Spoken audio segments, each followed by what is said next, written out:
let's take a moment to have a frank discussion about the whole notion of financial equity and the importance of being financially literate. It opens up doors of economic and social opportunity, which, my friends, makes it increasingly important that you have a basic and fundamental knowledge of how your finances work and apply to your life. However, according to my friends over at Charles Schwab, and their financial literacy survey for 2023 and 2024, it revealed that 89% of Americans say that the lack of financial literacy contributed to bigger social issues, including wealth, racial, and gender inequalities. For my friend Stoy Hall, he is on a mission to lead women, minorities, and the LGBTQ business owners and community on a prosperous wealth and financial journey as a financial advisor and certified financial planner. He wants to ensure that everyone has the opportunity to achieve the wealth and generational prosperity they deserve. I'll join me this week to have a conversation about how we close the gap when it comes to financial inequities and create an equitable financial future for everyone. There's a lot of great nuggets of information that I want all of you to know. So without further delay, I'm Kevin McShann. Let's have this conversation.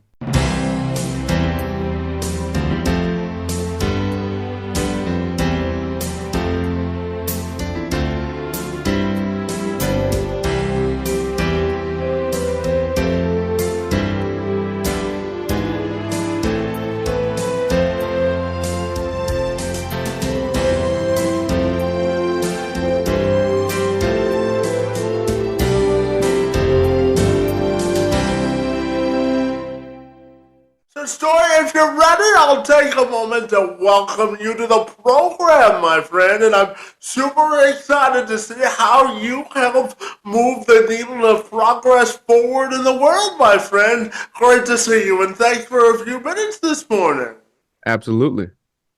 Absolutely, my friend. So, I'm wondering if we could start our conversation by you telling me, my friend, I want to start by asking you how you define the word prosperity and what does that mean to you? Yeah, prosperity for me is the ability to give back to others and live life to the fullest of your idea of what that is, right? It's goal based, it's not about money, it's not about what the media says, and it's not about keeping up with the Joneses, but each one of us as humans, we're different, right? And we have our different outcomes that we want. And so prosperity for me is going to be different than you and everyone else, but ultimately it comes back to those key elements of being a human. I just want to be happy, free, and able to do what I want when I want, um, in order to progress forward. Yeah, absolutely. And I know that your professional claim to fame is helping women, minorities, and the LGBTQ business owners on their wealth journey, my friend. So, how do you help that segment of our population accumulate and sustain wealth, my friend? Tell me more. Yeah, absolutely. Well, that segment of our community, obviously, which includes me and yourself, is we have not had the centuries in the history in our families of success, and how do you actually build wealth, right? And build your businesses, etc. And so we take that all the way back to the roots. We first focus on where they came from, their first money memory, and then we build out based upon their business structure, of course.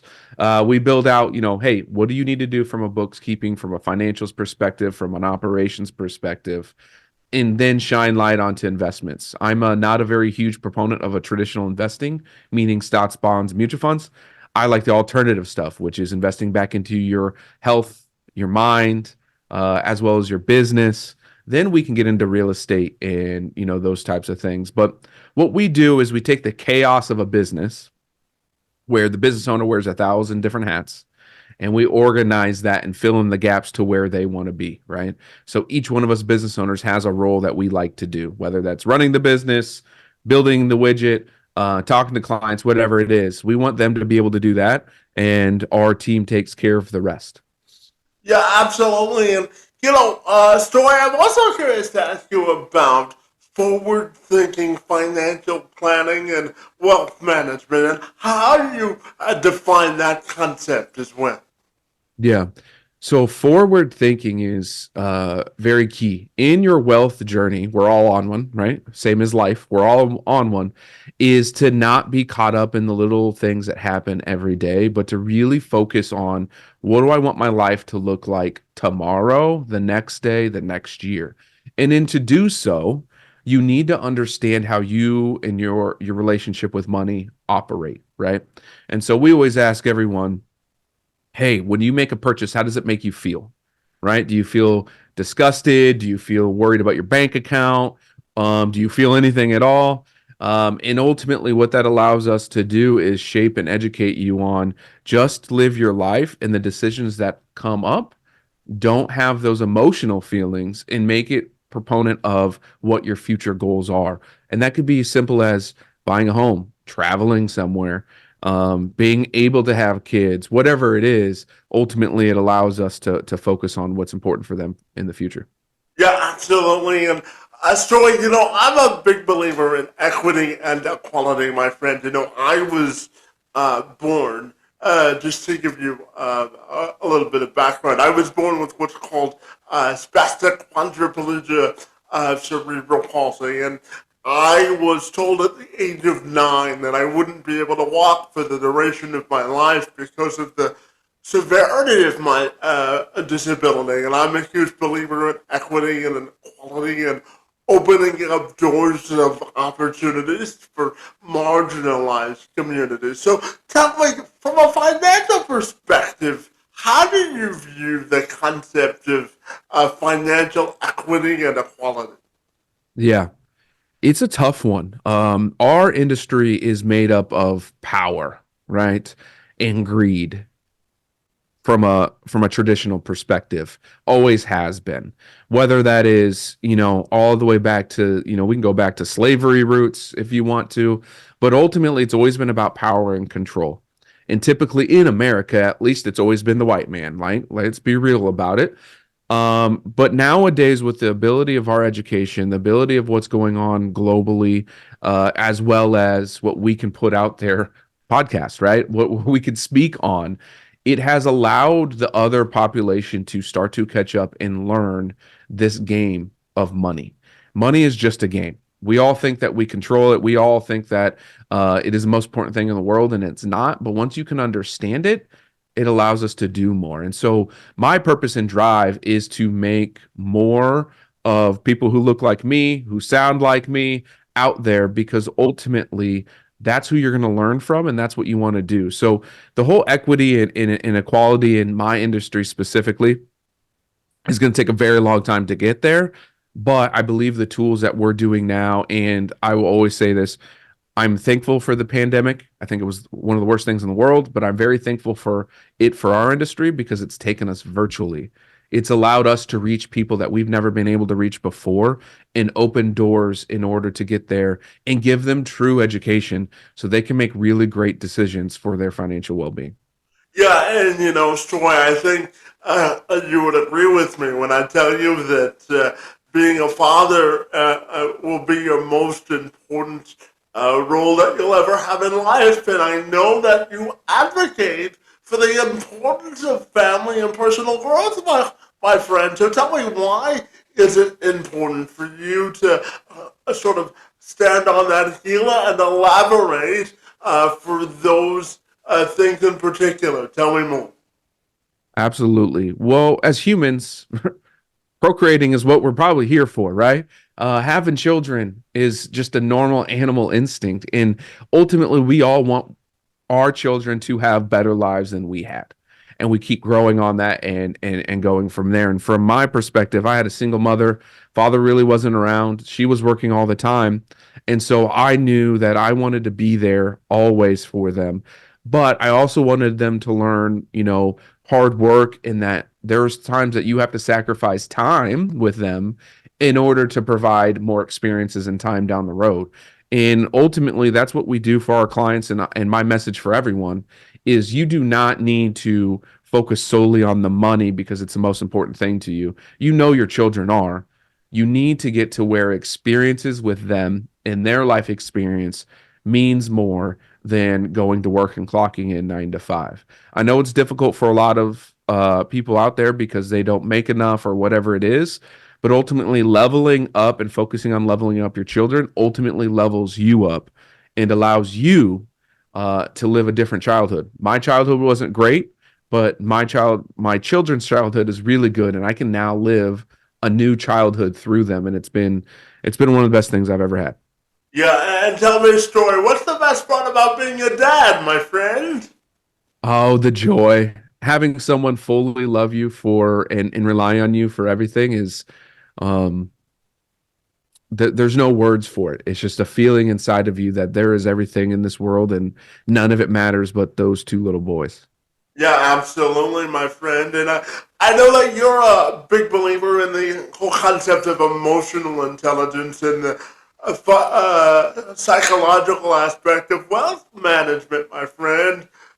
So tell me about that and why you focus so much on the modern family, my friend. Tell me more. The emotional side of everything we do as humans is what drives every decision we ever make. Literally every decision, right? It's some type of emotion that gives us to that answer. And early on in my career, I used to think it's all about money. Everyone wants just money, money, money, and that's not true. What people want is to know that they're taken care of and they can live life the way they want to. And that's my true definition of wealth. Wealth is not about money. It's about happiness, the ability to give back and live life on your own terms. Does it take money? Yes. But money is just a tool for that. And so when we talk about emotional intelligence or psychology of money, it comes down to those decisions and those people how they feel emotionally, right? And so that's what's vitally important to everything that we do, which turns into more of that modern family office feel. A traditional family office, private wealth family office, that is, all the wealthy people, the ultra wealthy, have these. And all it is a team and an entity of team that allows and does everything on the back end for them, from legal to bill pay to travel setup to buying to lending, to legacy planning, you name it, to allow the person or the family to live their life focused on what they're really good at or what they want to do. And I am a huge proponent that I believe everyone should have a family office. Not saying everyone can afford one, but I believe everyone should have some sort of modern family office in their financial planning program, because you should be able to trust someone, trust a team to help you with all those crazy things on the back end so you can focus on your health, both physically and mentally, and align that with your money, because everything we do is integrated with money. Yeah, and so I'm curious to get your thoughts on the whole concept of diversity and inclusion when it comes to financially and in life as well. How do you define a truly diverse and inclusive society? Ooh, that's a big question. In our industry, it's not very diverse or included. It is a very dominant world. Is it changing? Absolutely. The issue we have is in our industry, there's a lot of burnout, and there's not a lot of us that are publicly out there. And we know in any industry, you name it, and kids growing up, they look at who their heroes are, who they look up to, whatever industry it may be. For us in the Black community, it's usually athletes. They're the ones that we see the most. So most of us want to be athletes. Well, if most of us were seeing business owners or financial professionals, we could actually swing that a little bit and have a little more inclusion, which would just help the overall population.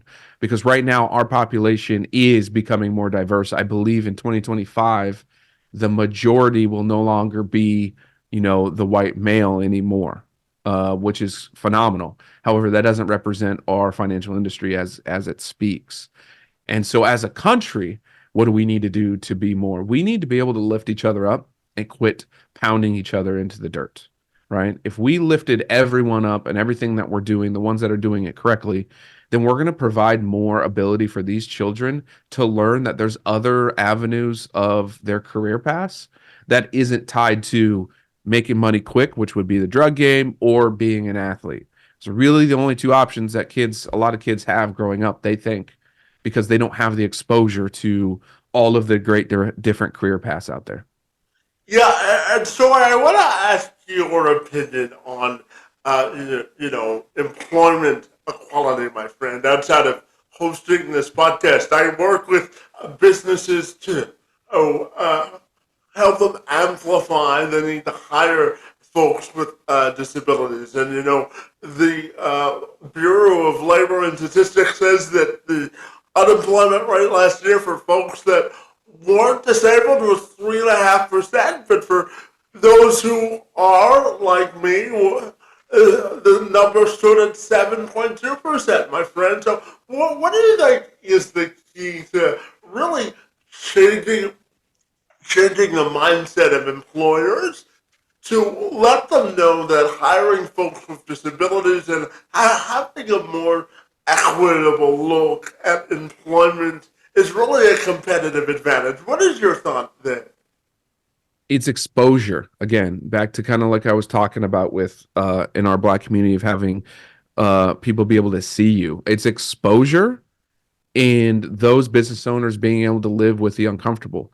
And when the majority, we're still talking about the majority being, in that white male industry where money matters over people. When you have minority owners, that's not the case. They care more about the people. And so it's all about exposure and ability for those to yes be exposed, but also understand and live in the uncomfortableness, right? It's uncomfortable for some people to be around people with disabilities. It's uncomfortable people to be around Black people or Asians or Hispanics, you name it. But it all comes down to exposure and their ability to do so. But you have to have a leader that cares more about people than they do money. And do you think exposure also ties into sort of or eliminating the wealth gap or disparities in like pay for work, specifically for women and other minority groups? Do you think exposure also ties into that as well? It does. It does a lot. Because again, the more they see it, the more they're involved with it, the more natural it just overall becomes. I'll use a quick like family story, or if you will, is when you're raising children, they have never been exposed to certain athletic movements or certain experiences in life or reading a certain book. And so the more you're able to do that, the more comfortable they get, the better understanding they can be, and the more successful that they can be. If we're never exposed or hear it or see it or any of that, then it becomes super uncomfortable. And the natural human nature is to live in the comfortableness of whatever that is, right? It's not to step out and take on risks and be uncomfortable. And that's just not natural. Now, for us as Americans, it's even more so. We love to live in our little nutshell and feel so tight as opposed to looking at it from a global perspective and looking and learning from other cultures and countries. Yeah, and so tell me what frustrates you the most about the division of people. One of the reasons I wanted to start this podcast in particular is because I looked at the world and I told myself that there has to be more that bring us together rather than looking for ways to tear us apart. And when you turn on the news or when you turn on any television show, depending on what you're looking for, you can be fed a certain narrative. So I'm curious, what frustrates you the most about current societal life, and how do you think we can build more bridges of unity? My biggest frustration is obviously the media, but it's not necessarily the media. It's whoever's driving the media's agenda. Okay. A lot of people don't know that whoever drives the media's attention is the one who, like, propaganda, if you will. And that comes down to the ultra wealthy and whatever political views that they have. That's where the money comes from. That is my biggest issue because when it comes down to it, when we're born, we don't see, and I don't mean we don't see color, but we don't know the difference of people. When you are a child, you just hang out with people and you have fun with those that you care for. That is the basis of human nature, right? And we lose humanity very quickly, and it is a learned behavior. It is learned in schools. It's learned in the media. It's learned from our families. It just continuously is pounded into us. So therefore, we start to look for the negatives in people as opposed to looking at them as humans and going, they're trying their best in this world. We all are, right? Now there's always going to be your few that are very just evil, but majority of us are trying our best with the knowledge that we have and the experiences that we have. If we recognize that as humans, we then can start to try to learn from each other's experiences to become closer and gather together. Prime example, there's one thing on this earth that brings almost every human together, and that is food. Food across cultures, food in general. You can always break bread, if you will, with others, but food is the one thing that is like a global communication tool that you learn most from people. And why can't we grow upon that more? Why can't we have better connections? And that is because people, again, are living in their comfortable bubbles and not recognizing that we're all humans and we can learn a lot from each other. Yeah, and you bring up food, my friend, and I know that you're a huge believer in experiencing diversity in that regard. So tell me, what's your favorite thing to eat, my friend, and how do you define food diversity as well? Yeah, that's tough because it changes every like day for me. My favorite cuisine, oh, it just changes. I love to smoke meat, so barbecue is going to be up there, but I really do. I love a lot of Asian food, like all of them. Korean food to be specific, but obviously Japanese food as well. So for me, it just depends on what mood I am in, and I love to learn different cultures through food. I love to go to those restaurants and learn them, and then I love to try to duplicate that at home and teach our kids different types of cuisines because you can learn so much through just the food palette, right? Like different spices, different ways of cooking methods, etc. And it brings you closer to learning that culture. And then you start to dive into that culture and why those things became popular. And it's really, really cool to see, right? For example, chicken wings in America were just scrap foods for the slaves and whatnot, and have turned into a very expensive item now, right? Same for sushi in Japan. That was scraps that they became and made food, and now look at sushi. Good luck buying a roll for less than $20. So those are all things that have come from the peasants, the poor, and have built us all into this new thing. And it's just really, really cool to see how food can include all of us, and we all just love to eat. I mean, we're humans. We love food. Yeah, absolutely. And Stoy, for anyone watching or listening to this morning, I'm curious to ask you about what steps you think people need to take from a family perspective to uh, to achieve financial inclusion and independence. What are your thoughts there, my friend? They need to be able to be uncomfortable and take that first step and talk to somebody ultimately. Because you have to be cool and understanding of who you are as a person and where you're at, and recognize, like, I'm not good at this or I need help. You first need to be able to do that so you can take that first little step and to reach out and to communicate with a professional of any kind. There's a lot of us everywhere. I have the tools, I have resources that can help you, but ultimately you just need to find a person you can trust and start the conversation. Money is not something you can do alone. The most successful people do not do it alone. They have a team that helps them every step of the way. You, as an individual, business owner, whoever you are listening, you also need that. And so you need to be able to just recognize, I need help, and take that first step. That first step can be reaching out. That first step can be listening to podcasts. That first step can be looking at social media. But you just need to start to get into that arena, and be comfortable with being uncomfortable. Yeah, I know, my friend, you have a new way at looking at a prosperity. Prosperity, you call it wealth beyond dollars, my friend. So tell me about the new perspective and what does wealth beyond dollars mean to you? Yeah. So usually when we say wealth, everyone thinks of money, right? Rich people, wealthy. But the true definition of wealth is, again, happiness, ability to give back, and ability to live life on your own terms. And that's beyond the dollars, right? Experience in life is means more than money it does itself. Money is the tool for us to experience life in this life journey. And so that's what you should be focusing on, whether that's traveling, whether that's eating awesome cuisines, whether that's, paying for your kids soccer or sports or you name it, but providing experiences in life, that is how you build your wealth, right?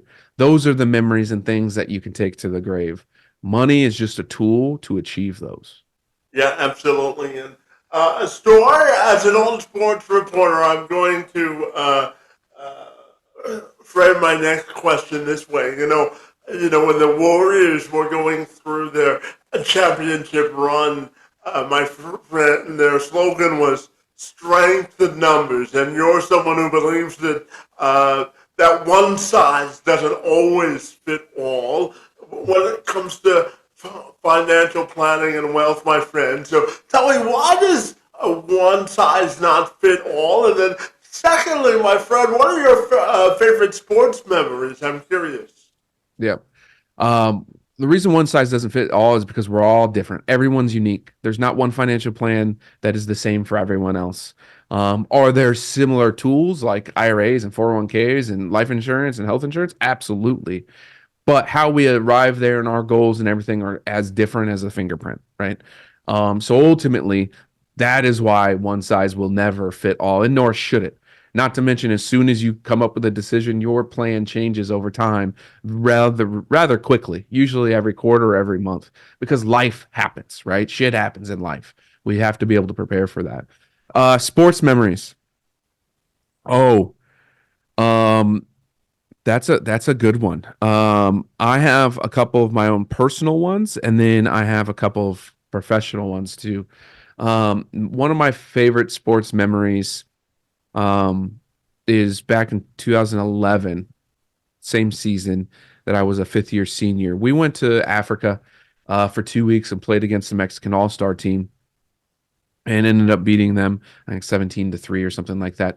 But it wasn't necessarily because of the game that it's a memory. We were able to climb Mount Kilimanjaro. We were able to go to an orphanage and build a security shack, build their trash, build their chicken coop, and ultimately provide these orphans with a way of life. And that is one of the most fulfilling things I've ever done in my life. That same season, we also went on to win conference for the first time in a while. So I was able to achieve a lot of things in that one year. My other memory, when it becomes from like a professional standpoint, is I'm a Falcons fan, I'm a Braves fan, Colorado Avalanche fan, and so I've had some really good like years with all of them being successful. But ultimately, what I take away from all sports is the grind. I love to see underdogs win. I love to see people with coming from nothing and being successful. And so globally, that is my outlook when it comes to sports, and that's what I love to see. We're in March Madness right now, and it's amazing to see these underdogs, do some upsets, but that's where it is. But I will say, everyone, don't put sports on a pedestal. Don't tie your life to just because of sports. They're entertainment for a reason, but there's some really really awesome stories, both win and lose, if you track who they are as individuals. Yeah, it's important to humanize sports figures, isn't it? Yes, absolutely.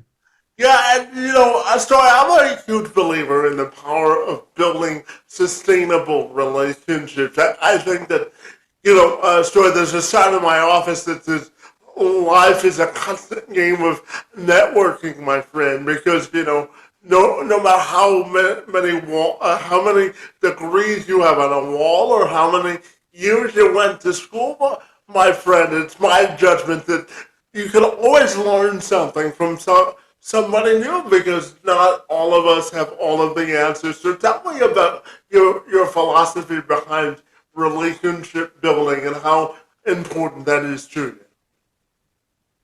Again, humans, right? Comes back to humanity. Being able to hang out with people and learn is what we're about. That's how you honestly grow, I believe, in both emotional intelligence and intelligence in general, is being able to just talk to people and learn about their story and what they've been through and what they've learned. One, it creates us, it just makes us all closer. But by being closer, then you now have this team or this family or this network, whatever you want to call it, that can help you support you and take you to different heights in life, right? And provide you with those. If you look about everyone who's successful and those even who aren't, just look at your own family or your own neighbors. Is when you need something, someone's there to help you. Mm-hmm. Well, if you don't network or if you don't know these people, you don't have the relationship with them, then you're out in life alone. And that's a very lonely way to live, right?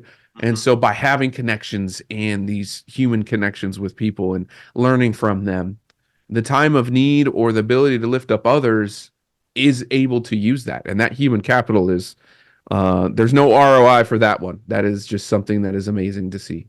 Yeah, absolutely. And I've got two questions left for you, and the first has to do. I'm fascinated to ask you about parenting.